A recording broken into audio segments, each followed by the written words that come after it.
Hi, and welcome to Discus 3D. In Discus 3D, you can open a variety of 3D CAD models for both components and assemblies. Multiple CAD formats are supported. Also, no native CAD licenses required to open these models. Our 3D module has all the normal Discus desktop 2D capabilities, which allow you to balloon PDF and TIFF drawings, but now you can identify characteristics from 3D models to create quality inspection reports in Excel and generate derivative 2D PDF sketches and illustrations created from the model.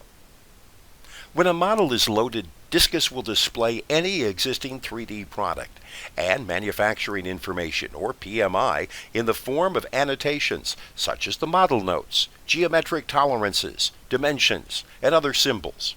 It will also auto-balloon these, attaching the balloon to annotations and creating a new row in the inspection table.